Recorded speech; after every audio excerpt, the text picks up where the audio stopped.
ஆவியானவரால் தெரிந்தெடுக்கப்பட்டவர்கள், இயேசுவின் இரத்தத்தினால் கழுவப்பட்டவர்கள். சாத்தானுக்கு இனிமேல் உங்கள் மேல் உரிமை இல்லை.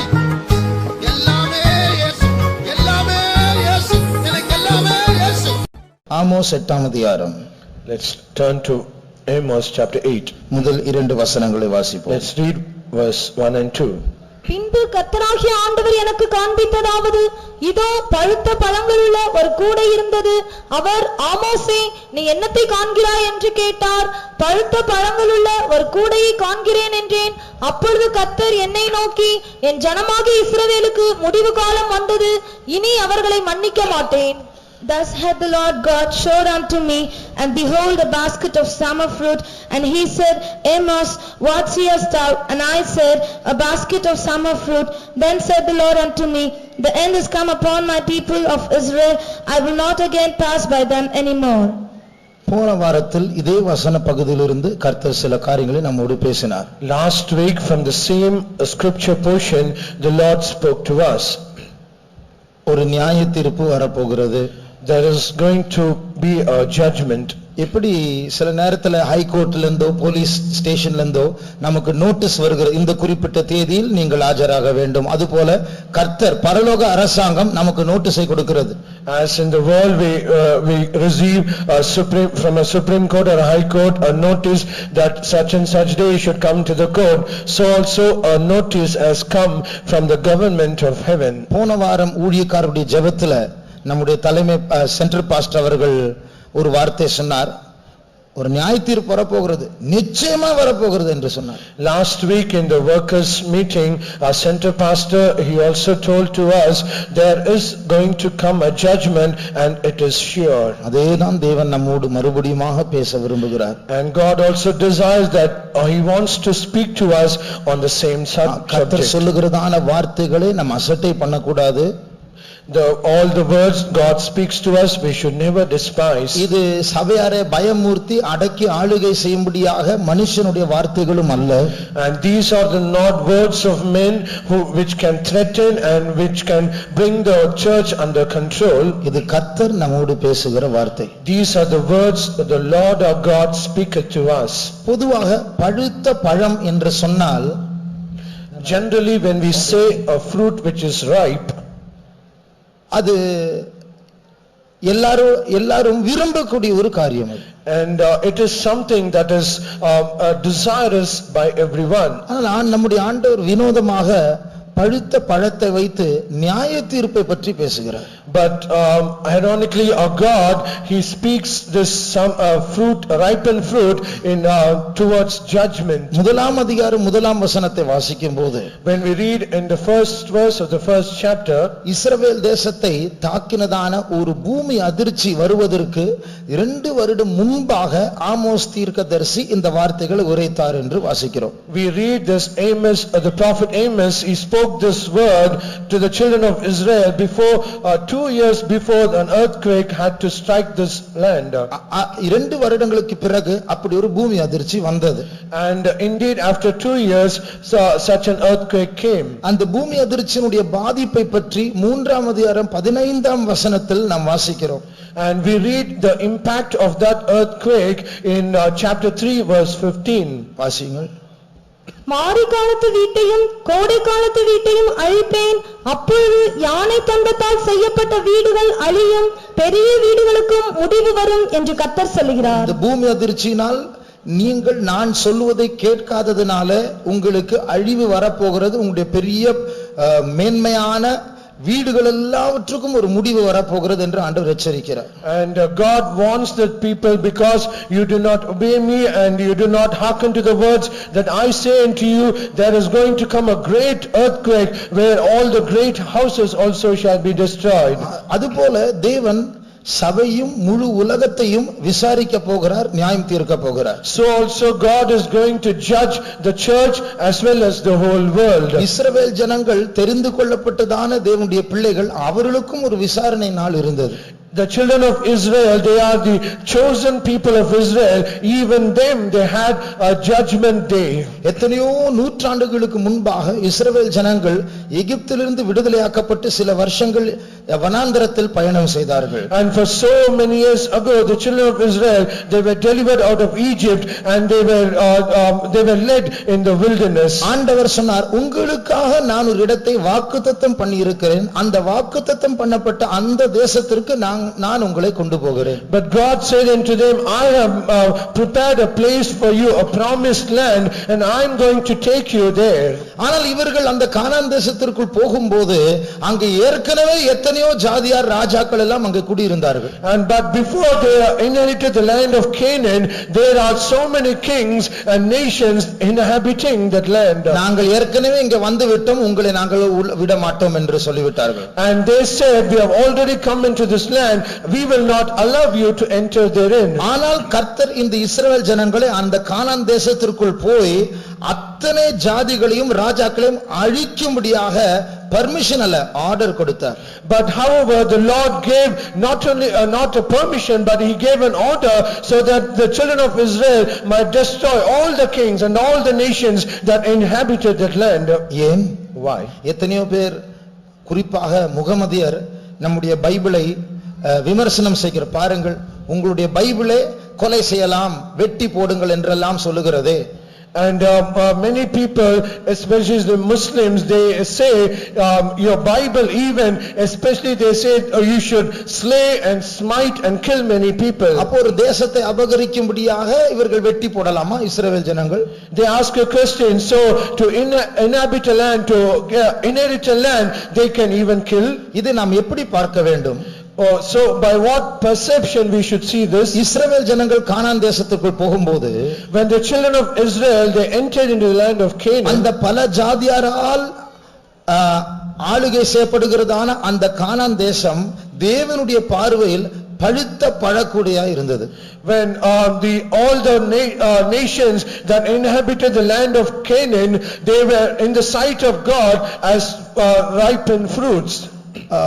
ஆதியாகமம் 15ஆம் அதிகாரம் 16ஆம் வசனத்தை வாசிக்கும்போது, when we read in Genesis chapter 15 verse 16, 4ஆம் தலைமுறையிலே அவர்கள் இவ்விடத்துக்கு திரும்ப வருவார்கள், ஏனென்றால் எமோரியருடைய அக்கிரமம் இன்னும் நிறைவாகவில்லை என்றார். எமோரியர் என்று சொன்னால் இஸ்ரவேல் ஜனங்கள் கானான் தேசத்தில் குடியிருக்கிறதான ஜனங்கள். When we say the Amorites, they are the people or the nations that they were inhabiting the land of Canaan. அவர்களுடைய அக்கிரமம் நிறைவேறவில்லை. And their iniquity has not come to the full. அவர்கள் இன்னும் பழுத்த பழமாய் மாறவில்லை. And they have not yet come to a ripened fruit. அவர்கள் பழுத்த பழமாய் மாறும்போது நான் உங்களை மறுபடியும் இந்த தேசத்திற்குள் கொண்டு வருவேன். And when they become a ripened fruit, then I will bring you to this land. இஸ்ரவேல் ஜனங்களுக்கு ஆண்டவர் ஆர்டர் கொடுத்தது, அவர்களை வெட்டி போடுங்கள் என்று கொடுத்த காரணம் லேண்டை, நிலத்தை பிடிக்கும்படி அல்ல, அவருடைய அக்கிரமம் நிறைவேறினது. பழுத்த பழமாக நியாய தீர்ப்புக்கு ரெடி ஆனார்கள். இனி அவர்கள் பூமியில் ஜீவிக்க கூடாது. ஆகையால் தேவன் சார்பாக இவர்கள் வெட்டி போட வேண்டும். The reason God gave an order to destroy the people of Amorites in that land, it is not to destroy that land, but the iniquity of the Amorites has come and the judgment of the Lord has come upon them so that they might be killed. ஆகையால் இஸ்ரவேலர்கள் தேவனுடைய நியாய தீர்ப்பை அந்த நேரத்தில் செலுத்தினார்கள், சுயமாக அவர்கள் லேண்டை பிடிக்கவில்லை. And at that time the children of Israel, they brought the judgment of the Lord upon them. They did not inherit the land by their own self. அப்போ இந்த கானானியர், எமோரியர், இவர்கள் எல்லாரும் பழுத்த பழமாக இருந்தார்கள். நியாய தீர்ப்பை ஏற்றுக்கொள்ள அந்த நியாய தீர்ப்பு ஒரு நிறைவை பெற்றது. And all these Amorites, they have become a ripened fruit, and the appointed time has come where they should be judged. ஆனால் பாருங்கள், இந்த இஸ்ரவேல் ஜனங்கள் தேவனுடைய நியாய தீர்ப்பை செலுத்தினவர்கள் இவர்களே இப்பொழுது பழக்குடையா மாறிவிட்டார்கள். ஆமோஸ் புத்தகத்தில். But see now, the children of Israel who are supposed to pronounce bring the judgment of Lord upon the Amorites, now they themselves have become this ripened fruit in the book of Amos. இனிமேல் நான் உங்களை மன்னிப்பதில்லை என்று சொல்லக்கூடிய அளவில் தேவன் அவருடைய பொறுமையை இழந்து விட்டார். And God has lost his patience to the extent that he said, no more I am going to forgive them. பொறுமை இழந்து விட்டார் என்று சொன்னால் கர்த்தருடைய ஆவி எப்போது மனுஷனோடு போராடாது, பலமுறை மன்னித்து மன்னித்து மன்னித்து அடித்து அந்த சிட்சையை ஏற்றுக்கொள்ளாமல் அவருடைய இருதயம் பிடிவாதமா இருந்தபடினால் கர்த்தர் கடைசி அந்த வார்த்தை சொல்லுகிறார். When we say the Lord lost his patience, it is the Spirit of the Lord will not always strive with man. He had warned them so much times, many times, and still they have not come back. And after everything, God was forced in the final time, and he said these words. Amos புஸ்தகம் 4ஆம் அதிகாரத்தில் In the book of Amos chapter 4, ஆண்டவர் எத்தனை முறை அவர்களை சிட்சிக்கிறார் என்று பாருங்கள். see how many times the Lord chastised them. 6ஆம் வசனத்தை வாசித்தால் கர்த்தர் சிட்சையாக பஞ்சத்தை அனுப்புகிறார். In verse 6, the Lord brings the starvation or famine to them in verse 6. வாசியுங்கள். ஆகையால் நான் உங்கள் பட்டணங்களிலெல்லாம் உங்கள் பல்லுகளுக்கு ஓய்வையும் உங்கள் ஸ்தலங்களிலெல்லாம் அப்பக்குறைவையும் கட்டளையிட்டேன், ஆகிலும் நீங்கள் என்னிடத்தில் திரும்பாமற் போனீர்கள் என்று கர்த்தர் சொல்கிறார். ஆண்டவர் பஞ்சத்தை வைத்து சிட்சிக்கிறார், ஆனாலும் என்னிடத்தில் திரும்பாமல் போனீர்கள். See, the Lord is chastising them with a famine, but yet they did not come back to the Lord. அதற்கு பிறகு 7ஆம் 8ஆம் வசனங்கள் தண்ணீர் பற்றாக்குறை அவர் அனுப்பினார், ஆனாலும் திரும்பாமல் போனீர்கள். And after that in verse 7 and 8, the Lord brought a starvation of water, even then they did not come back. 9ஆம் வசனத்தில் நான் வியாதி அனுப்பினேன், ஆனாலும் திரும்பாமல் போனீர்கள். In verse 9, the Lord sent blasting and mildness and sickness to them, even then they did not turn back. 10ஆம் வசனத்தில் உங்களில் சிலர் மரித்து போனார்கள், மரணத்தை அனுப்பினேன், ஆனாலும் திரும்பாமல் போனீர்கள். In verse 10, among you I have sent death and I have sent pestilence and others, even then you did not turn back. 11ஆம் வசனத்தில் உங்களில் சிலர் நான் கவிழ்த்து போட்டேன், தோல்வி அனுப்பினேன், ஆனாலும் திரும்பாமல் போனீர்கள். And in verse 11, he said, I have overthrown many and I have sent failures to you, even then you did not come. இப்படி பலமுறை சிட்சித்து பட்சமாய் பேசி திரும்புங்கள் திரும்புங்கள் என்று சொல்லி கேட்காத பட்சத்தில் தான் இப்போது வக்கீல் நோட்டீஸ் வருகிறது. And so after so many times the Lord chastised them, and so many times he spoke very softly, they did not come, and finally now the notice has come. இந்த ஆமோஸ் தீர்க்கதரிசி அவர் தீர்க்கதரிசனம் உரைத்த போது எப்படிப்பட்ட காலமாய் இருந்தது? What was or how was the time when the prophet Amos, when he prophesied these words? 1ஆம் அதிகாரம் 1ஆம் வசனத்தை வாசியுங்கள். Let's read chapter 1 verse 1. தெக்கோவா ஊர் மேய்ப்பருக்குள் இருந்த ஆமோஸ் யூதாவின் ராஜாவாகிய உசியாவின் நாட்களிலும் இஸ்ரவேலின் ராஜாவாகிய யோவாசுடைய குமாரனாகிய யெரொபெயாமின் நாட்களிலும் பூமி அதிர்ச்சி உண்டாக 2 வருஷத்துக்கு முன்னே இஸ்ரவேலை குறித்து தரிசனம் கண்டு சொன்ன வார்த்தைகள்.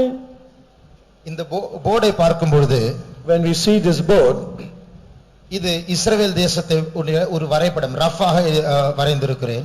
this is a sketch of the land of Israel in a rough draft. யெரொபெயாம் ராஜா ஆளுகை செய்த நாட்கள் என்று வசனத்தில் வாசிக்கிறோம். We read in the word that these are the days when Jeroboam reigned.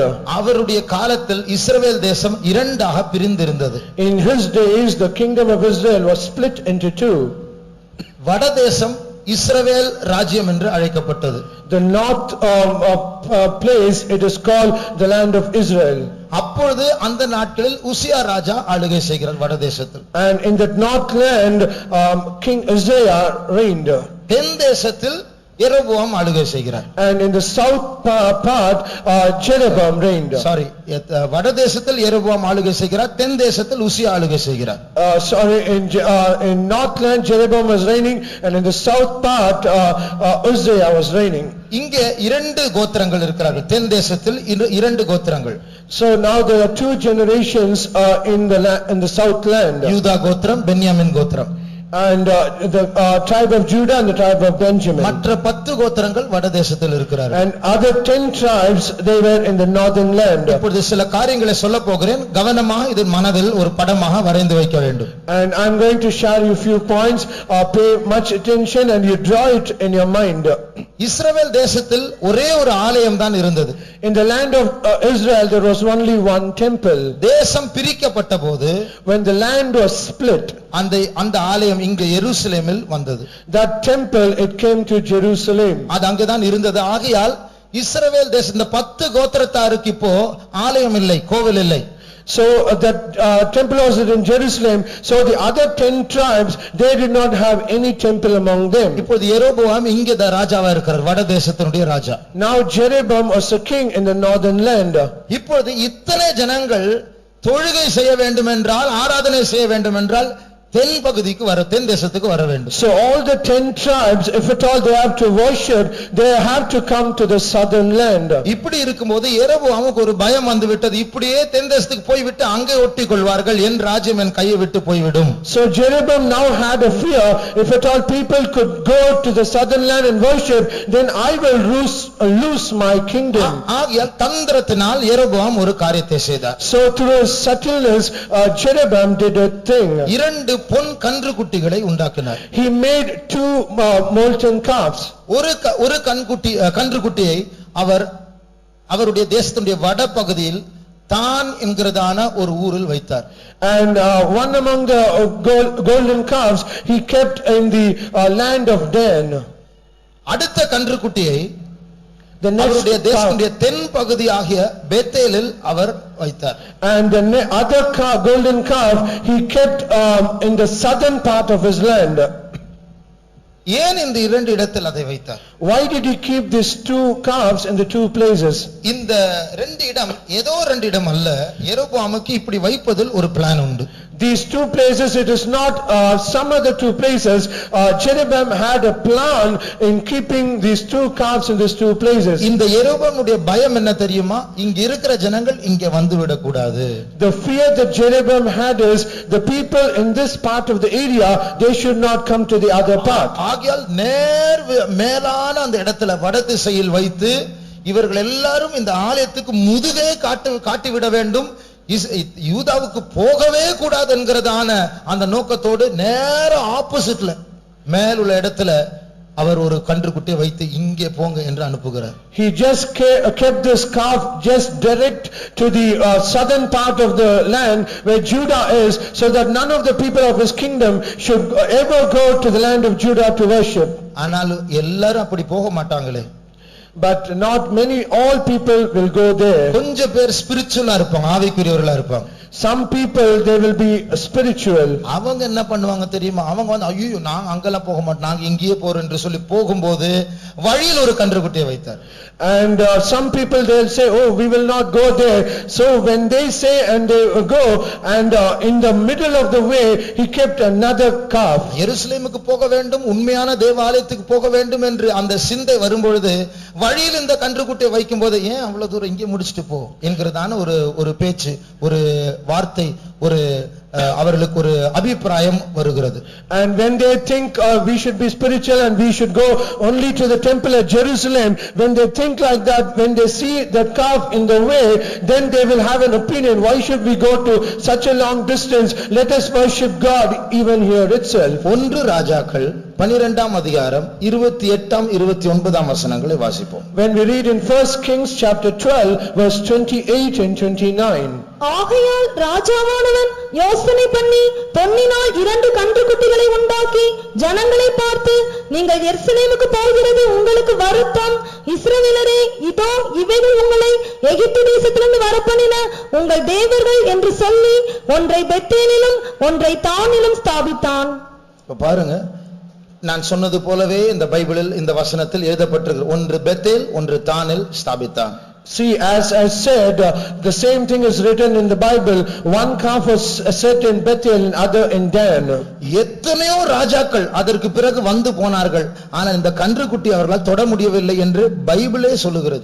And even the scripture itself says, after him so many kings came, but they were not able to do anything to these 2 calves. எத்தனையோ ராஜாக்களை பற்றி, அவருடைய முடிவை பற்றி சொல்லும் பொழுது அவர்கள் எத்தனையோ காரியங்களை சாதித்தார்கள், ஆனால் யெரொபெயாமுடைய பாவங்கள் அவர்கள் எடுக்க முடியவில்லை என்று நெகட்டிவான ஒரு முடிவோடு தான் அவருடைய சரித்திரம் முடிவடைகிறது. And of all these things, many things were said about the accomplishments, but it is said in a negative term that they were not able to do away the things that Jeroboam had said. ஏசபேலை கொன்று போட்ட யெகூ எவ்வளவு பெரிய ஒரு கதாநாயகன், ஒரு வீரன், அவர் அபிஷேகம் பெற்றவர். அவரை பற்றியும் சொல்லி இருக்கிறது. யெரொபெயாமுடைய பாவத்தை அவரால் எடுக்க முடியவில்லை. Even about Jehu, the hero who even killed Jezebel, even of him also it is said he was not able to do away the sins of Jeroboam. இந்த கன்றுக்குட்டியை யெரொபெயாம் வைத்தது மாத்திரமல்ல, இந்த ஜனங்கள் இதை கும்பிட ஆரம்பித்தார்கள். Not only Jeroboam kept the golden calves there, all the people they started to worship this golden calves. இஸ்ரவேல் ஜனங்கள் மத்தியிலிருந்து ஆசாரியர்களை நியமித்து இந்த கன்றுக்குட்டிகளை வணங்க ஆரம்பித்தார்கள். And they appointed priests in the land of Israel and they started to worship this golden calves. Amos புத்தகத்தில் தானே அதை வாசிக்கலாம். Even in the book of Amos itself we can read that. 3ஆம் அதிகாரம் 14ஆம் வசனத்தில், உன் பேத்தேலில் இருக்கிறதான் உன் பலிபீடங்களை நான் விசாரிக்க போகிறேன், நான் சந்திக்க போகிறேன், நான் நியாயம் தீர்க்க போகிறேன் ஆண்டவர் எச்சரிக்கிறார். In chapter 3 verse 6 the Lord warns them, I am going to pronounce a judgment on the idols that is in Bethel. 4ஆம் அதிகாரம் 4ஆம் வசனத்தை வாசியுங்கள். Let's read chapter 4 verse 4. பெத்தேலுக்கு போய் துரோகம் பண்ணுங்கள். பாருங்கள், பேத்தேலுக்கு போய் துரோகம். அது என்ன துரோகம்? கன்றுக்குட்டியை வணங்குங்கள். Come to Bethel and transgress. What is this transgression? It is the golden calf. ஆண்டவர் 5ஆம் அதிகாரம் 4ஆம் 5ஆம் வசனத்தில் என்ன சொல்லுகிறார் பாருங்கள். See what God says in chapter 5 verse 4 and 5. கர்த்தர் இஸ்ரவேல் வம்சத்தாருக்கு சொல்லுகிறது என்னவென்றால், என்னை தேடுங்கள், அப்பொழுது பிழைப்பீர்கள், பெத்தேலை தேடாதீர்கள். பாருங்கள், பெத்தேலை தேடாதிருங்கள், அங்க போகாதீங்க, அந்த கன்றுக்குட்டியை வணங்காதீங்க. He says, do not go to Bethel, there is that golden calf, you should not worship it. 7ஆம் அதிகாரம் 10ஆம் வசனத்தில் வாசித்தால், அந்த கன்றுக்குட்டிகளுக்கு ஒரு ஆசாரியனும் நியமிக்கப்படுகிறார், அம்மாசியா என்கிற ஒரு ஆசாரியர். And in chapter 7 verse 10 we read to worship that golden calf, even a priest was appointed called Amaziah. 8ஆம் அதிகாரம் 14ஆம் வசனத்தை வாசியுங்கள். Let's read chapter 8 verse 14. தானே உன் தேவனுடைய ஜீவனை கொண்டும் பெயர்செபா மார்க்கத்தின் தேவனுடைய ஜீவனை கொண்டும் என்று சொல்லி. பாருங்கள், தானே உன் தேவன் என்று சொல்லப்படுகிறது, அதுதான் கன்றுக்குட்டி. And it is said, thy God, O Dan, that is the golden calf. அப்போ இந்த கன்றுக்குட்டியை யெரொபெயாம் வைத்தார், அது ஒரு பெரிய சக்சஸ் ஆகிவிட்டது.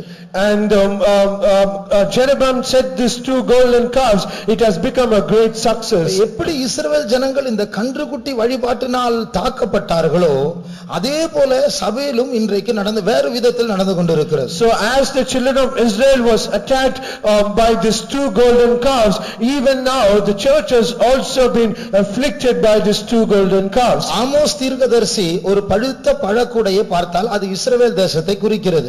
The prophet Amos, he saw the basket of summer fruit, it speaks about the children of Israel. ஆனால் இப்பொழுது நாம் வாழ்ந்து கொண்டிருக்கிற காலத்தில் இஸ்ரவேல் தேசம் அல்ல, முழு பூமியை பழுத்த பழக்கூடையா மாறிவிட்டது. But the days that we are now living in these days, not only the nation of Israel, the whole earth is as the summer fruit. பைபிள்ல சொல்லப்பட்டிருக்கிறது, தேவனுடைய கலப்பில்லாத கோபாக்கினை, அதாவது டைல்யூட் பண்ணாம தண்ணீர் ஊற்றாமல் அப்படி ஸ்ட்ராங்கான தேவனுடைய கோபாக்கினை அவர் ஊற்ற போகிறாராம். And in the scripture it is said about the wrath of God, something that is not diluted, but it is a concentrated wrath of God. போன வாரம் வாசித்த அந்த வசனத்தை வாசிப்போம். வெளிப்படுத்தல் 14ஆம் அதிகாரம். Let's read Revelation chapter 14. 18ஆம் 19ஆம் வசனங்களை வாசிப்போம். Let's read verse 18 and 19. அக்கினியின் மேல் அதிகாரமுள்ள வேறொரு தூதனும் பலிபீடத்திலிருந்து புறப்பட்டு வந்து கருக்குள்ள அரிவாளை பிடித்திருக்கிறவனை நோக்கி, பூமியின் திராட்சை பழங்கள் பழுத்திருக்கிறது. பூமியின் திராட்சை பழங்கள் பழுத்திருக்கிறது. The wine of the grapes of the earth, it is ripened. என்ன அர்த்தம்? What is that meaning? தொடர்ந்து வாசியுங்கள். கருக்குள்ள உமது அரிவாளை நீட்டி அதன் குலைகளை அறுத்துவிடும் என்று மிகுந்த சத்தத்தோடே சொன்னான். அப்பொழுது அந்த தூதன் தன் அரிவாளை பூமியின் மேலே நீட்டி பூமியின் திராட்சை பழங்களை அறுத்து தேவனுடைய கோபாக்கினை என்னும் பெரிய ஆலையிலே போட்டான். அடுத்த வசனத்தில் வாசிக்கிறோம், பெரிய வெள்ளம் போல் ரத்தம் சிந்தப்படுகிறது. And the next verse we read, blood came out of the winepress like a flood. பூமியின் திராட்சை பழங்கள் பழுத்திருக்கிறது என்று சொன்னால் நியாய தீர்ப்புக்கு ஆயத்தமா இருக்கிறது. And when we say the wine of the earth is ripened, then we can mean the judgment is already prepared. பூமியில அக்கிரமம் பெருகி பெருகி பெருகி பெருகி ஒரு உச்சகட்டத்துக்கு வந்திருக்கிறது. இனிமேல் ஆண்டவர் பொறுக்க மாட்டார், மன்னிக்க மாட்டார். நோட்டீஸ் வரப்போகிறது, விசாரணை நடக்க போகிறது. The iniquity of the world is rising and it has increased more and more, and the limit has already reached, and God will no more be patient, and notice has to come.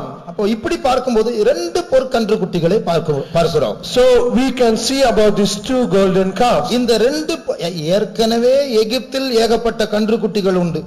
Already there are so many calves in the land of Egypt. அதில் 400 வருஷம் பழகின இஸ்ரவேல் ஜனங்கள் சீனா மலை அடிவாரத்துக்கு வரும்போது கொஞ்சம் ஆண்டு தாமதித்த போது பழைய ஞாபகம் வந்துவிட்டது. And because they were exercised and used to all the golden calves for almost 400 years, when they came to the Mount of Sinai, they came back to this old thought. கானான் தேசத்திற்குள் வந்து எத்தனையோ வருஷங்கள் ஆன பிறகும் மறுபடியும் இந்த ஆவி கிரியை செய்கிறது.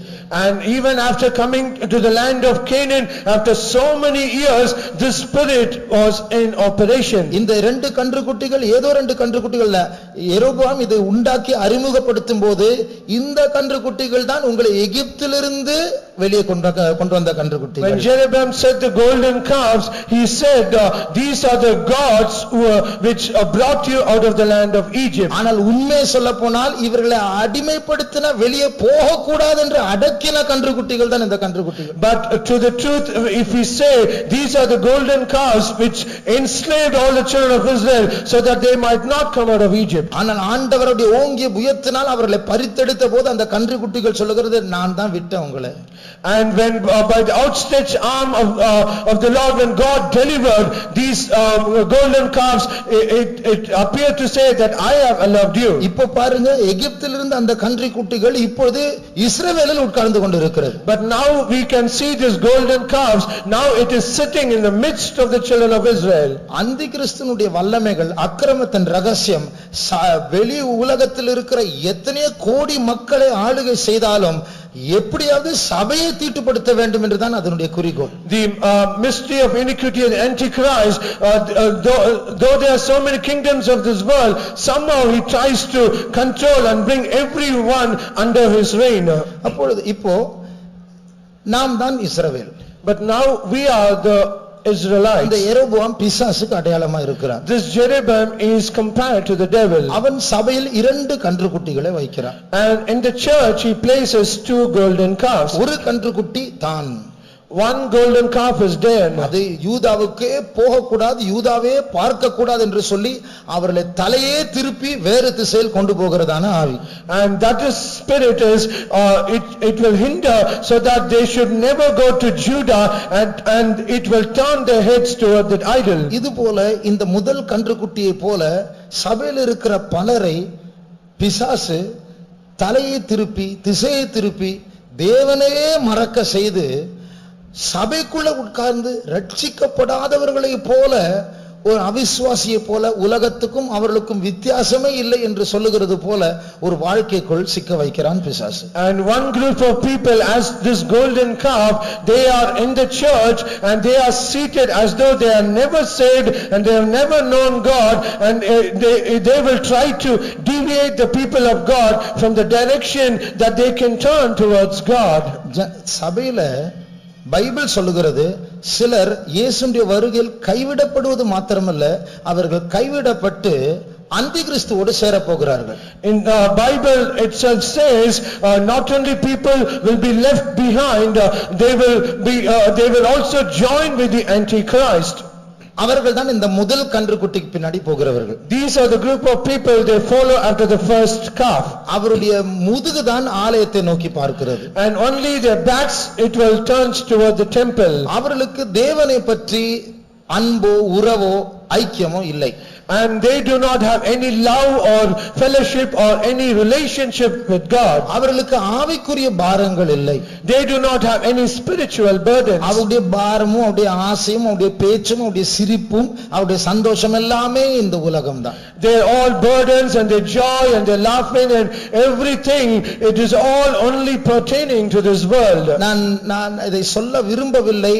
நான் ஒரு ஊழியக்காரன், முழு மந்தை இயேசுவுக்கு முன்பாக நிறுத்தும்படியாதான் நான் அனுப்பப்பட்டிருக்கிறேன்.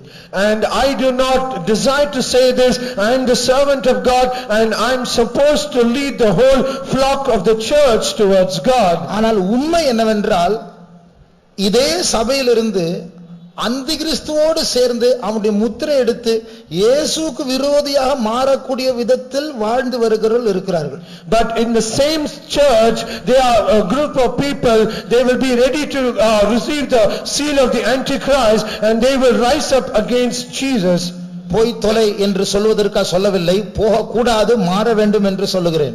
And I do not say that you go and be destroyed, but I say this so that you might not go there. முழு உலகம் ஒரு பழுத்த பழக்குடையாய் மாறி இருக்கிற நேரத்துல தேவன் நம்மை பறித்தெடுத்து அந்த வலையில் சிக்கிக்கொள்ளாதபடிக்கு நமக்கு வேற ஒரு செய்தியை கொடுத்து பாதுகாத்து வருகிற நேரத்துல இங்கே இருந்த ஒரு குரூப் எனக்கு இது வேண்டாம், அந்த பழக்குடை தான் வேண்டும் என்று குதித்து நியாய தீர்ப்புக்குள் குதிக்கிறார்கள். When the whole world is becoming like the basket of the summer fruit, when God has plucked us out and delivered us out of that basket, and when it is such a way, there are some group of people, they say, we do not need this thing, we are going to go to that basket of fruit. இப்படிப்பட்ட எத்தனையோ பிரசங்கங்களை கேள்விப்பட்டிருக்கிறேன். நியாய தீர்ப்பு வந்ததில்லை, இன்னும் வருவதும் இல்லை.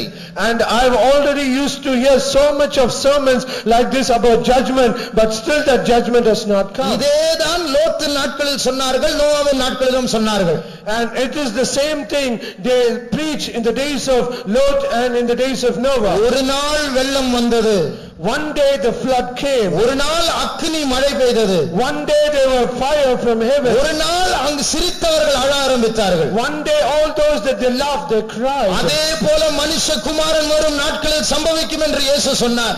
At the same thing will happen when the Son of Man comes, the Lord Jesus warns. அந்த இரண்டு சம்பவங்களில் சிரித்தது போல இன்றைக்கும் சிலர் சிரிப்பார்கள். And all those people who laughed at the two events, even so all many people will laugh like here. அந்த இரண்டு சம்பவங்களில் வசனத்தை புரட்டி இது நடக்காது என்று மற்றவர்களை திசை திருப்பினவர்கள் இருந்தது போல இன்றைக்கும் இருப்பார்கள். As in those two events, many people they perverted the word of God. That will not happen. Even so, many people will rise in these days to pervert the people of God.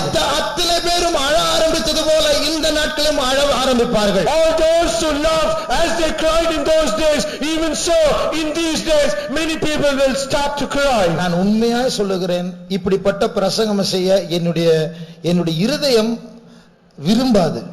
I am so honest in saying this thing.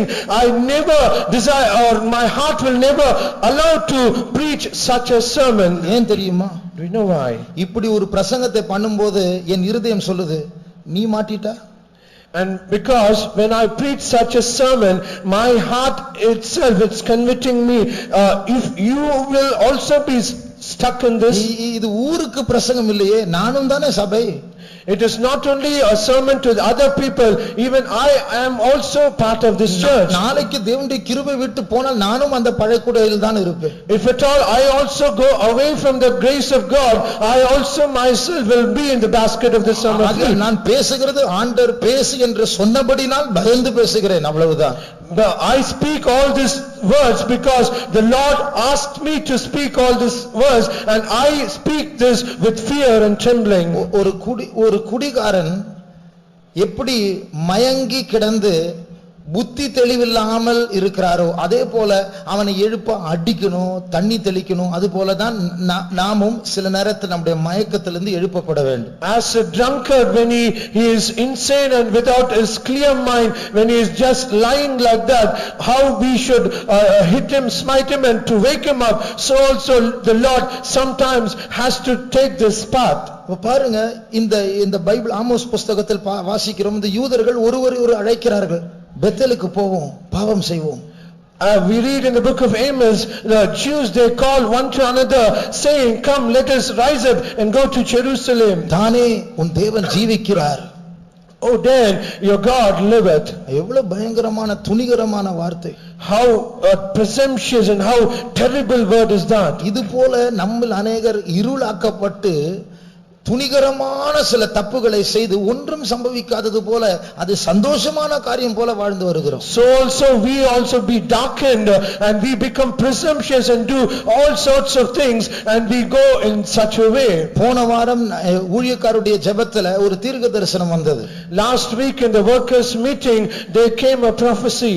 ஒரு ஆவி தேவனுடைய மந்தையை சுற்றி சுற்றி வருகிறது. A spirit, it is coming around and around அவர்களை இருளிலிருந்து இருளுக்கு நடத்தி வருகிறது.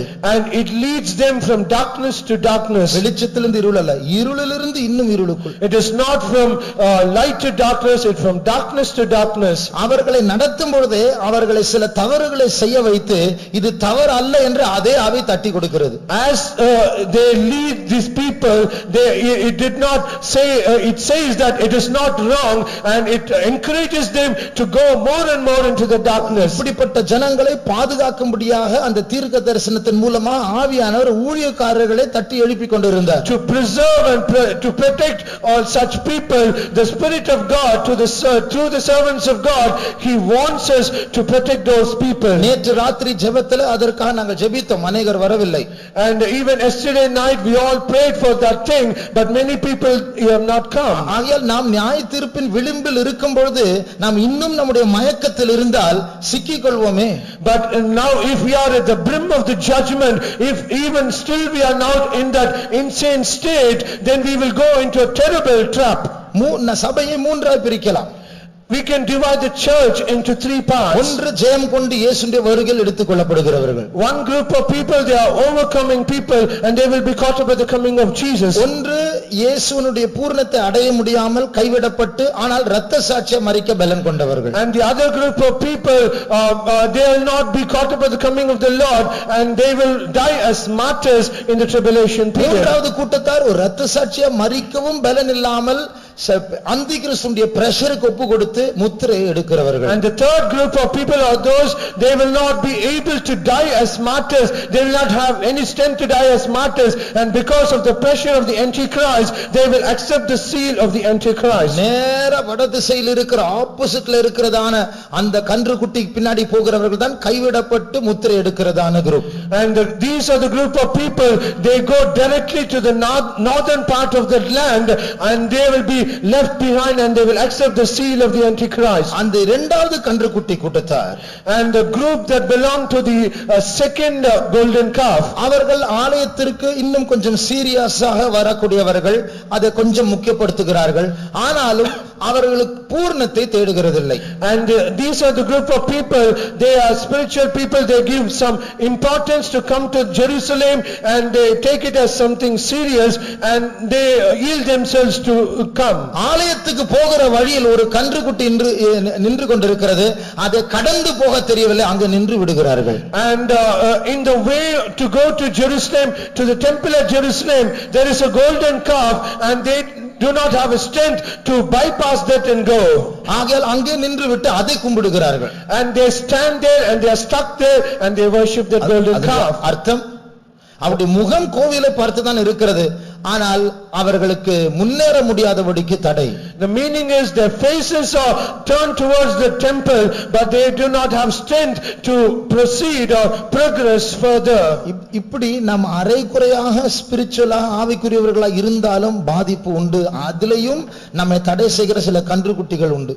And if there is a danger if you are partially spiritual and there is a great danger in that. நம்முடைய சபையினுடைய முக்கிய குறிக்கோளை எல்லாரும், நீங்களும் நானும் எல்லாரும் இயேசுவை போல மாறணும், கிறிஸ்துவுக்குள் தேறினவர்களாய் நிற்க வேண்டும். And the whole purpose of our church is you and I and the whole church should be perfect in Christ. அப்போ இதை நாம் முக்கியப்படுத்தாமல் வேறொரு சிந்தையோடு வேறொரு அபிப்பிராயத்தோடு வேறொரு புரோகிராமோடு நாம் இங்கே வந்தால் அதுதான் அபூர்ணம், அதுதான் அந்த கன்றுக்குட்டி. And not giving importance to this thing and we have some other thought and if we go in that path, that is imperfection. அதாவது தேவன் ஒரு காரியத்தை பேசிக்கொண்டே இருக்கிறார், அதோடு இணைக்கப்படாமல் நம்முடைய வேலையை முக்கியப்படுத்தி, படிப்பை முக்கியப்படுத்தி, பணத்தை முக்கியப்படுத்தி, நம்முடைய வருமானத்தை முக்கியப்படுத்தி, இதற்காக மாத்திரம் நம்முடைய இருதயம் தேவனை தேடிக்கொண்டிருக்கிறது, அதுதான் அந்த கன்றுக்குட்டி. And God speaks to us and so that we might be joined together with him without giving importance to that, but we give importance to our work, studies and all the worldly things. If we give that, that is this golden calf. நாம் எல்லாரும் இங்கே வந்த காரணம் தெரியுமா? முதல் காரணம், முக்கிய காரணம், இயேசுவை போல சுபாவத்தில் மாற முடியாது. For the very purpose that we all come is the most important thing is that we all should be changed in character like Jesus. நம்முடைய இருதயத்தின் பாரத்தை நாமே எடை போட்டு பார்ப்போம், நாம் எதற்கு அதிக பாரப்படுகிறோம்? If we try to weigh our soul, our heart in the balance to what we are giving importance. இது இயேசுவினுடைய சுபாவத்தில் நான் வளர வேண்டும் என்கிற பாரத்தை விட அதிகமாக வேற ஏதாவது காரணங்களை சொல்லி அதற்காக நாம் அதிகமா ஜெபிக்கிறோம் என்றால் அதுதான் நம்முடைய கன்றுக்குட்டி. அது ஒருவேளை நம்முடைய அன்றாட தேவையா இருக்கலாம், அதுதான் கன்றுக்குட்டி. And perhaps our not giving more importance to the burden of the Lord and he as he speaks, but if we give importance to other burdens of this world, that is the golden calf. ஆகையால் தான் பரிசுத்த பவுல் சொல்லுகிறார், பாரமான யாவற்றையும் நாம் உதறி தள்ளிவிட்டு இயேசுவை நோக்கி ஓடுவோம்.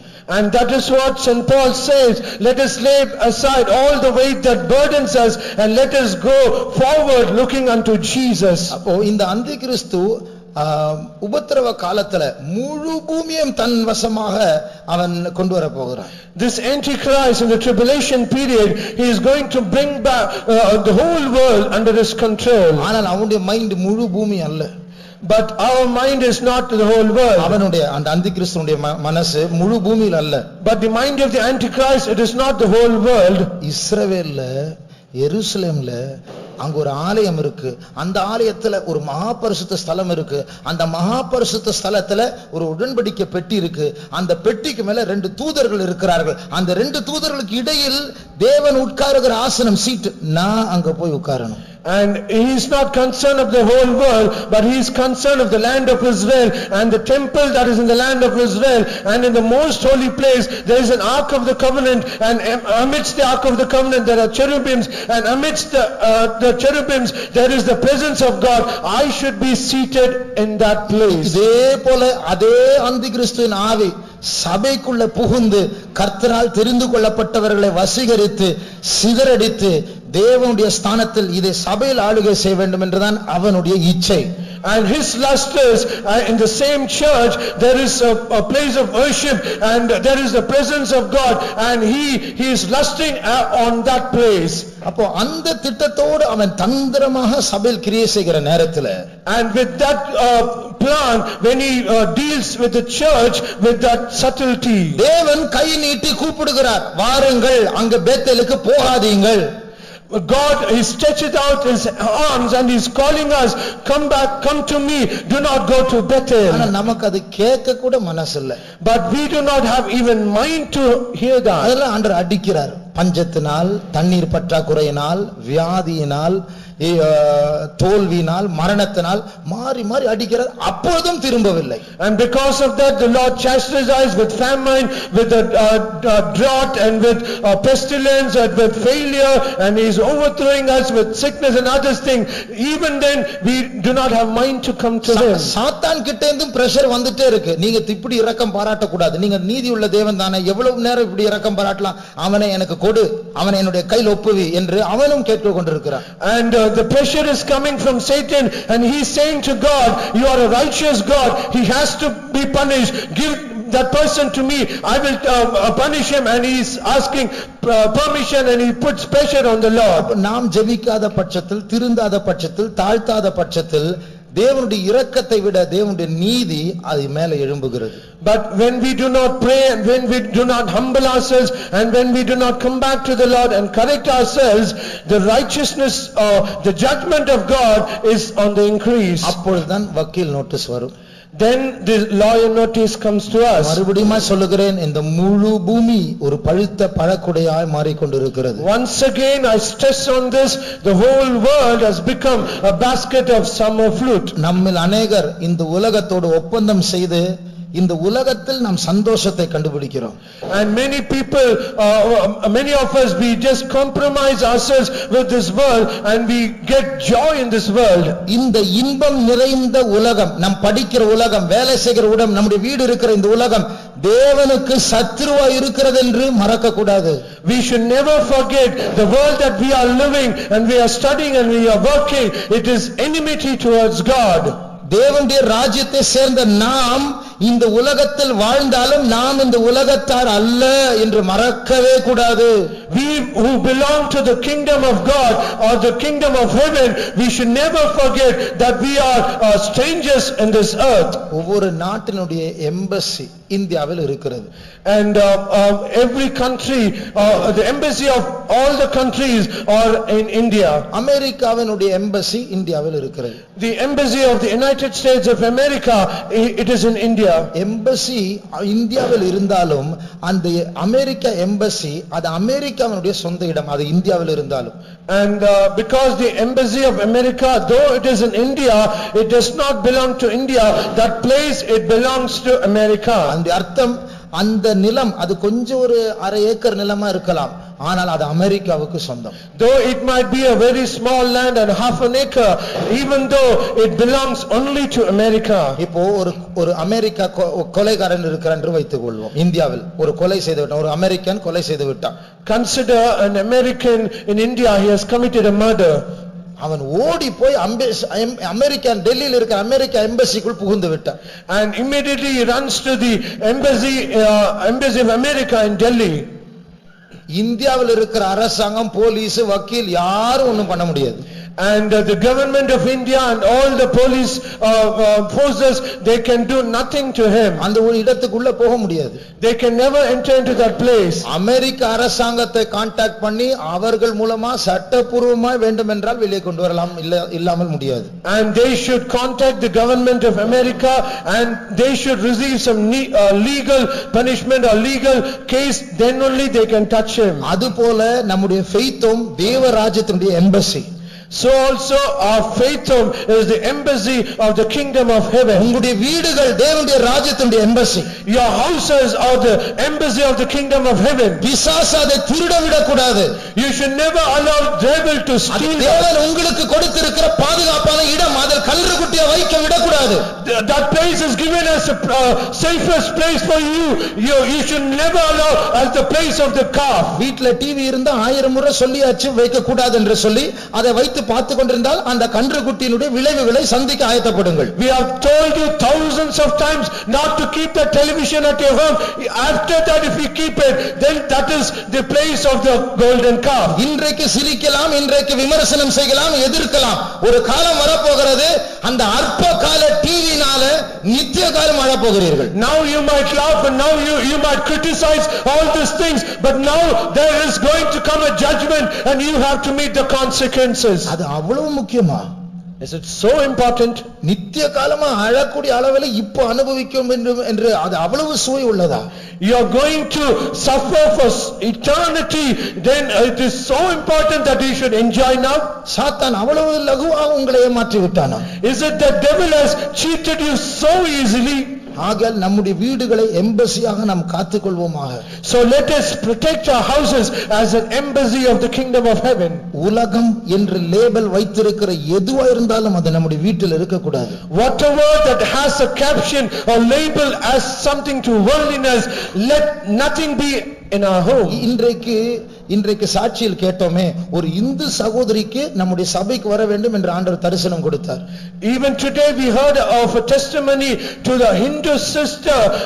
She had a revelation or leading of the Lord about our church. அதே தேவனிடத்தில் நீங்கள் தொடர்பு கொண்டு நீங்கள் கேளுங்கள், என்னுடைய வீட்டில் ஏதாவது கன்றுக்குட்டி இருக்கிறது ஆண்டவரே என்று சொன்னால் அவர் பேசுவார். To the same God, if he could ask, "Oh Lord, is there any golden cup in my house?"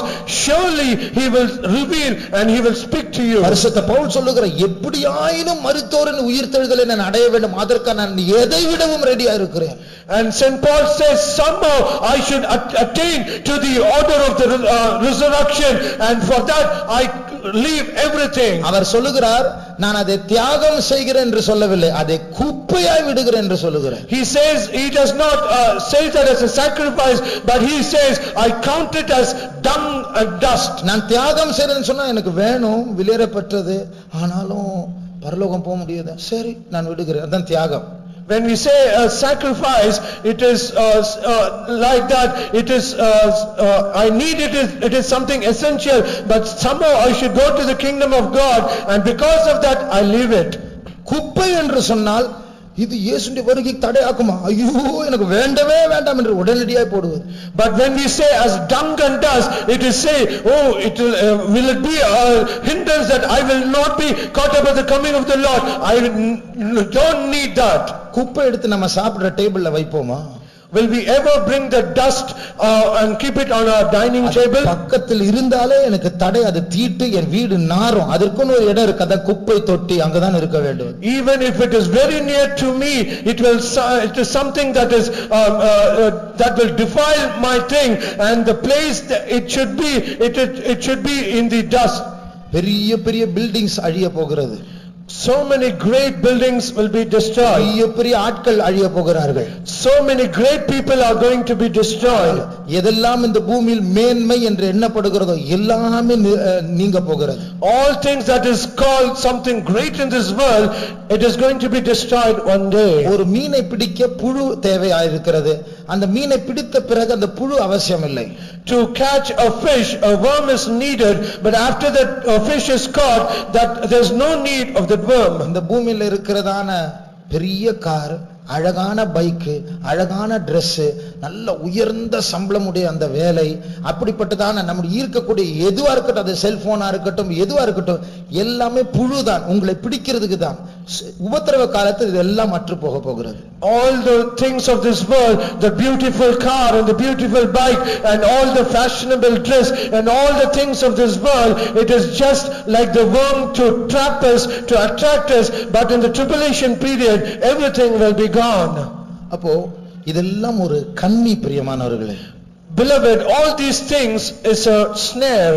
தேவனுடைய சபைக்குள்ள இருந்து இதை பார்க்க கூடியதான கண்கள் இல்லாமல் இதற்கு பிறகும் இதற்கு பின்னாடி நம் கவனம் செலுத்தி ஆசைப்பட்டு போனால் உலகத்தில் இருக்கிற முட்டாள், நமக்குள் இருக்க இதை செய்கிறவர்கள் அதை விட முட்டாள்.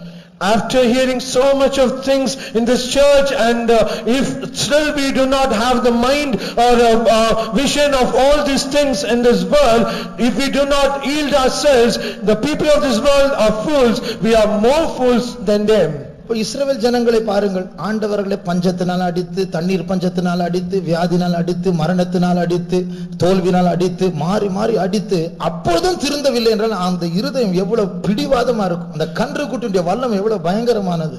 See the children of Israel, after God has chastised them with failures and death and pestilences and famine and drought, after all these things, even they were not able to come back. If that be so, see the clutches of the golden calf, how terrible it is. ஞானமற்றவன், மூடன், பேதையாய் இருக்கிறவன் நெடுக நடந்து தண்டிக்கப்படுகிறான். He that is a fool and he that is simple, he goes out and he is punished. நம்முடைய கண்களை மூடுவோம். Let us close our eyes. நம்முடைய இருதயத்தில் அப்படிப்பட்டதான உலகத்தின் மேல், தேவனுடைய சத்துருவாய் இருக்கிறதான அந்த உலகத்தின் மேல் தேவனுடைய பிள்ளைகளாய் இருந்து அதன் மேல் ஒரு பற்று இருக்கிறதா? And is there any liking towards of this world, though we are the child of God? விபச்சாரர்களே, விபச்சாரிகளே, உலக சிநேகம் தேவனுக்கு விரோதமான பகை என்று அறியாமல் இருக்கிறீர்களா? O ye adulterers and adulteress, do you not think the love of this world is enmity to God? இது நான் சொல்லவில்லை, இது பைபிளில் உள்ள ஒரு வசனம். It is not I who say this verse, it is a verse in the Bible. எத்தனை பேர் உணர்கிறோம் அப்படி எனக்குள் இந்த உலகத்தை பற்றிக்கொள்ள ஒரு பிடிவாதம் இருக்கிறது? How many of us can realize that there is a liking of this world in us? அது சின்ன விஷயமா இருக்கும். It might be a very trivial ஆனா அது thing. கிறிஸ்துவனுடைய பூரணத்தை பாதிக்கிற ஒரு காரியமா இருந்தால் கைவிடப்படுவோம். But if that trivial thing is something that stops us to attain the perfection of Christ, let us leave that.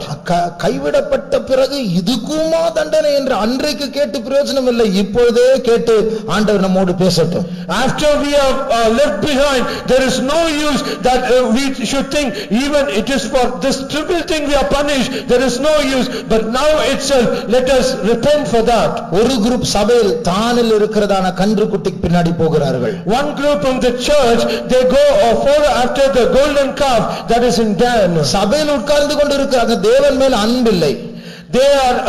They do not have the love towards God who is in the church. அவங்களுக்கும் தேவனுக்கும் சம்பந்தம் இல்லை, பாரம்பரியத்தின்படி Sunday search ஆச்சு, ஆகையால் போக வேண்டும். They do not have any relationship with their God because of custom or tradition. They come to the church of God. சிலர் புதிதாய் வருகிறார்கள், வேற சபைக்கு போய் வருகிறார்கள், அவர்கள் லேட்டாக வந்தால் பரவாயில்லை. நம்முடைய சபையில மெம்பரா இருந்து சண்டே மாத்திரம் வந்துட்டு 11 மணிக்கு வந்துட்டு 12 மணிக்கு போறீங்களே. Some people, they are members of the other church, they come to the meeting after the church is over. If they come late, it is okay, but some people are believers for so many years, still if you are coming so late, அது ஏன் அது அந்த late ஆகுறதுக்கு என்ன காரணம்? what is that sole reason that you are being late? ஏதாவது கன்றுக்குட்டி தடை செய்கிறதா? Is it some golden calf that is hindering you? ஆலயத்துக்கு வர்ற வழியில் அந்த கன்றுக்குட்டி குறுக்கிட்டு தடை செய்கிறதா? Is it that some golden calf is in the way that you come to the church, is it stopping you? நல்லா தெரிஞ்சுக்கோங்க, பிரசங்கத்தை விட ஆராதிக்கிறது தான் முக்கியம். Just know this very well, more than the sermon, worship is important. ஆராதனையில ஆண்டவர் கொடுக்கிறோம், கொடுத்தால் தான் பிரசங்கத்தில் கிடைக்கும். And it is in the worship that we give unto the Lord. Only when we give, we will receive it. கொடுக்காமலே சுயநலவாதிகள் பெற்றுக்கொள்ள முடியாது, 11 மணிக்கு வந்தா கிடைக்காது. And without giving, being selfish, if we come only to the sermon at 11 o'clock, you will get nothing. நாங்க ட்ரெய்னிங்ல இருக்கும்போது, while we were in the training period, காலையில 4 மணிக்கு முதல் 2 பாட்டு பாடுவார்கள். in the early morning at 4 o'clock, they will sing 2 songs. அந்த முதல் பாட்டு முடிவதற்கு முன்பாக பிரைசிங்கில் உட்காரவிட்டால் ஆப்சென்ட் தான். And if we do not present ourselves before the close of the first song, we will be marked absent. நாளை காலுக்கு வந்து 5 மணி வரைக்கும் பிரைசிங்ல உட்கார்ந்தால் ஆப்சென்ட் தான். And if we come to the praising at 4:15 a.m. and will sit till 5 a.m., still we are absent. இங்க தூதர்கள் attendance எடுக்கறாங்க தெரியுமா? Do you know that the angels of God, they take attendance even here? பைபிள்ல watcher Angeles, கண்காணிக்கிற பார்வையாளராகிய தூதர்கள் உண்டு. In the Bible there are one group of angels, they are called watcher angels. யார் வராங்க, யார் வரல, எப்போ வராங்க எல்லாமே நோட் பண்ணிட்டு பரலோகத்துக்கு தகவல் போயிட்டே இருக்கு. They will note who is coming and who is late and who is seated here. They will note everything, record everything, and they will take that to heaven. கேர்லெஸ்ஸா 10:30க்கு 11 மணிக்கு வந்துட்டா அப்போ அதெல்லாம் நோட் ஆகுது, எல்லாமே ரெக்கார்ட் ஆகுது. If you are careless and you come at 11, 10:30, 11, and so everything is being recorded and registered and it is taken to heaven. 9 மணிக்கு ஆண்டவர் வருகிறார், அப்போ நாம் 10:30 மணிக்கு அந்த ஆண்டவரை சந்திக்க வந்தா அப்போ நம்ம தானே பெரியவங்க. And at 9 a.m. sharp, God is present here, but we come at 10:30. Is it that we are greater than our God? 10 மணிக்கு இன்டர்வியூ என்று சொன்னால் 10:30க்கு வந்தால் லேட் ஆகிவிடும் என்று சொல்லி 9:30க்கு போய் இருக்கிறோமே. ஆனால் தேவனுடைய காரியத்துக்கு மட்டும் இவ்வளவு அசதி, பல காரணங்கள், பல சாக்கு போக்குகள். அந்த தேவன் எப்பொழுது இப்படி சைலண்டா இருக்க மாட்டார். If we have a worldly interview at 10:30 a.m., we will go at 9:30 itself saying we will get delayed. If that be so, when our God has come here, then if we absent, come late, then how it is? நம்முடைய கண்களை மூடி நாம் தாழ்த்துவோம். Let us close our eyes and humble ourselves. எப்படி ஆயினும் மரித்தோரின் உயிர்த்தெழுதலில் நாம் பங்கெடுக்க வேண்டும். Somehow we should partake in the resurrection. எப்படி ஆயினும் நாம் யாரும் கைவிடப்படக்கூடாது. Somehow none of us should be left behind. தானுக்கு போகிறவர்களே திரும்பி வாருங்கள். Oh, ye that go to Dan, come back. எருசலேமுக்கு போகாமல் பெத்தேலில் நின்று விட்டவர்களே நடந்து போங்கள். All those who have to go to Jerusalem, you have stopped at Bethel, proceed further. நம்முடைய ஆலயம் எருசலேமில் தான் இருக்கிறது. Our temple is at Jerusalem. நம்முடைய தேவன் எருசலேமில் நமக்காய் காத்துக் கொண்டிருக்கிறார். Our God is waiting at Jerusalem. அக்கிரமத்தின் ரகசியம் கிரியை செய்ய இடம் கொடுக்காதீர்கள். Do not give room to the iniquity, mystery of iniquity to operate. இருதய பிடிவாதத்திற்கு இடம் கொடுக்காதீர்கள். Do not give to the rebellion of the heart. கர்த்தர் அடித்தால் எழும்புவோம். If the Lord smite us, let us arise. உங்களுக்கு தெரியுமா இந்த யெரொபெயாம் ராஜாவுக்கு ஒரு ஆபத்து வந்தது. Do you know there was a great danger that happened to the king Jeroboam? அசீரியா ராஜா அவர் சீரியாவை பிடித்தார். The king of Assyria, he captured Syria. சீரியாவுக்கு கீழே வந்தா இஸ்ரவேல் தான். And under Syria, the children of Israel came. அடுத்தது இஸ்ரவேல் தான். And after that, the next person is children of Israel. சீரியாவை பிடித்த போது அசீரியா கொஞ்சம் பலவீனப்பட்டு போனது. But after the Assyrians, they captured Syria, they were weakened. என்னை தாக்க வர மாட்டான், என் மேல் வரக்கூடிய நியாய தீர்ப்பு கடந்து போயிருக்கிறது என்று சொல்லி யெரொபெயாம் சுகமாக வாழ்ந்தான், கன்றுக்குட்டி உண்டாக்கினான். And Jeroboam, he had a very lethargic life, saying the Assyrians have been weakened, he will not come to attack us, and he was destroyed in himself. அப்போ இது போல சில நேரத்தில் ஆண்டவர் சில எச்சரிப்புகளை கொடுப்பார். ஆனால் நாம் தாழ்த்தும் போது நியாய தீர்ப்பு தவிர்க்கப்படும். அந்த நேரத்துல நம்ம உடனே ரிலாக்ஸ் பண்ணி திருப்பி பழைய பாவத்திற்கு போக நம்முடைய இருதயம் தேடும். ஏனென்றால் இது திருக்குள்ள மகா கேடுள்ள இருதயம்.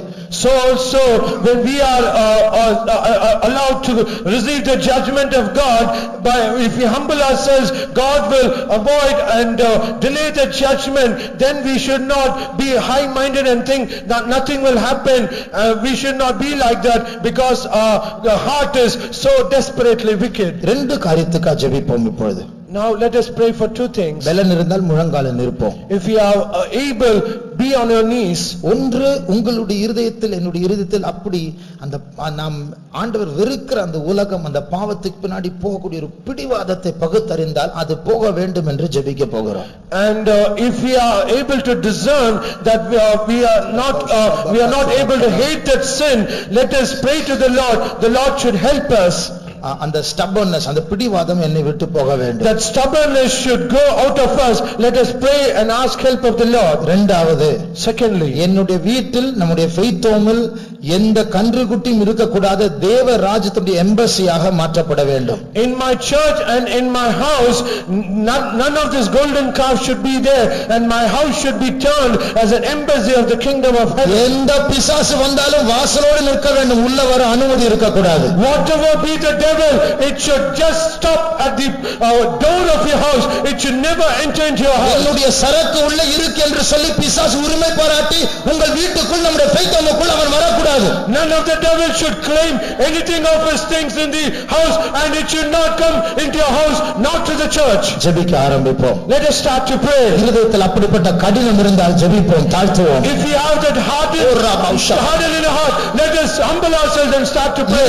உடைய சத்தத்தை உயர்த்தி ஜெபிப்போம். Let us lift up our voice so that our heart might be broken. கடமைக்காக அல்ல, பழுத்த பழமாய் மாறக்கூடாது என்று அறிந்து ஜெபிப்போம். Let us not pray for duty's sake. Let us understand that we should not become as the basket of the summer fruit. வீட்டிற்கு நியாய தீர்ப்பு நோட்டீஸ் வருவதற்கு முன்பாக தாழ்த்தி ஜெபிப்போம். Before that lawyer notice comes to the house, let us humble ourselves and pray to the Lord. நோட்டீஸுக்கு பதிலாக கிருபை வீட்டுக்கு வரட்டும்.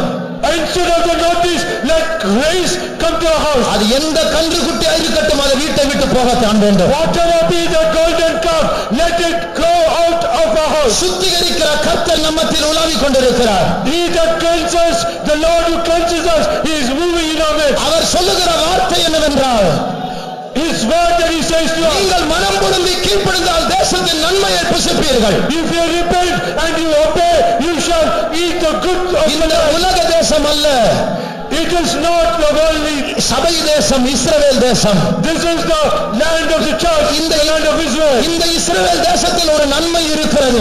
There is a goodness in the land of Israel. சுகம் இருக்கிறது, There is health, ரட்சிப்பு இருக்கிறது, there is salvation, பரிசுத்தம் இருக்கிறது. there is holiness, அது எந்த தேவையாருக்கும் இங்க ரெடியா இருக்கிறது. and whatever time it is always ready. முதலாவது அந்த கன்றுக்குட்டியை உடைத்து போடுங்கள். First, let us break the golden calf. இயேசுவே வாருங்கள். Come back to Jesus. அவரிடத்தில் கிட்டி நெருங்கும்படியாய் பொருத்தனை செய்வோமாக. Make a vow so that we might come closer to him. எல்லாரும் சேர்ந்து ஜெபிப்போம். Let us all join together and pray. 2 நிமிடம் நம்முடைய சூழ்நிலைகளை உணர்ந்து ஜெபிப்போம். We have 2 more minutes. Let us understand the situation and pray earnestly. கவனிங்கள், எத்தனையோ ராஜாக்களால் அந்த கன்றுக்குட்டி எடுத்து போட முடியவில்லை. Consider that so many kings, they were not able to remove the golden calf. ஆனால் நாம் அதை எடுத்து போடுவோமாக. But let us remove that. எப்படி மோசேக்கு ஒரு அபிஷேகம் வந்தது, As அந்த கன்றுக்குட்டி அவர் தூளாக்கி அவர் உடைத்தது போல, Moses received the anointing, he pounded that golden calf. எது நம்மை வசீகரித்து நம்மை பிடித்துக் கொண்டிருந்ததோ அதை உடைக்கக்கூடிய ஒரு வல்லமை கர்த்தர் தரப்போகிறார். That which attracted us and it has ensnared us, let us break it into pieces. இனிமேல் உன்னுடைய வீடு தெளிக்கப்பட இட்ட இடமாய் இருக்க வேண்டும். Henceforth, your house should be in such a state. ரத்தத்தினால் தெளிக்கப்பட்ட ஒரு இடமாய் மாற்றப்பட It வேண்டும். should be a place where the blood should be sprinkled upon. தேவனுடைய அனுமதி இல்லாமல் ஒரு சிறிய பூச்சி என் வீட்டுக்குள் வராது. Without the permission of the Lord, not even a small insect should come to the தேவனுடைய house. அனுமதி இல்லாமல் ஒரு சிறிய கொசு என் வீட்டுக்குள் நுழையாது. Without the permission of the Lord, even a small mosquito cannot come in. அது தூதர்கள் சூழ்ந்திருக்கும் இடம். That is the place where the angels are surrounded. தேவனுடைய மேகம் மூடுகிறதான இடம். That the place where the cloud of the Lord is surrounded. கர்த்தருக்கு பரிசுத்தம் என்று நியமிக்க லேபல் ஒட்டின இடம். That is the appointed place where is holiness unto the Lord. கர்த்தருடைய ஆவியானவர் அசைவாடிக் கொண்டிருக்கிறார். The Spirit of the Lord is moving in our நானே midst. உங்களை பரிசுத்தப்படுத்துகிற கர்த்தர் என்று சொல்லுகிறவர் அசைவாடிக் கொண்டிருக்கிறார். He that said, I am the Lord that sanctified you, he is moving in our midst. சில கன்றுக்குட்டிகள் உடைக்கப்படுகிற சத்தத்தை நான் கேட்டுக்கொண்டிருக்கிறேன். I hear the noise that some of the cars is being broken. படார் படார் என்கிறதான உலகத்தினுடைய ஆயுதங்களை வைத்து சிலர் அதை உடைத்துக் கொண்டிருக்கிறார்கள். Many people are breaking with the weapons of this world, breaking those golden calves. அந்த கன்றுக்குட்டி ஒரு சிலையல், அது ஒரு ஆவி. That calf is not an idol, it is a spirit. உங்கள் கையில் வைத்திருக்கிற ஆயுதம் ஒரு மெட்டல் ஆயுதம் அல்ல, அது கர்த்தர் தந்திருக்கிற அதிகாரம். The weapon that is in your hand, it is not a metallic weapon, it is the authority of the Lord. சீக்கிரமா பொருத்தனைகளை செய்யுங்கள். Make a decision quickly. அந்த உலகம் வேண்டாம், We do not need the world. கன்றுக்குட்டி வேண்டாம். We do not need the calf. இன்றைக்கு அதற்கு ஒரு நியாயத்தீர்ப்பு உண்டாக போகிறது. Today there is a judgment to that calf. கர்த்தருடைய ஆவியானவர் அசைவாடி ஒரு சத்துனான் To God.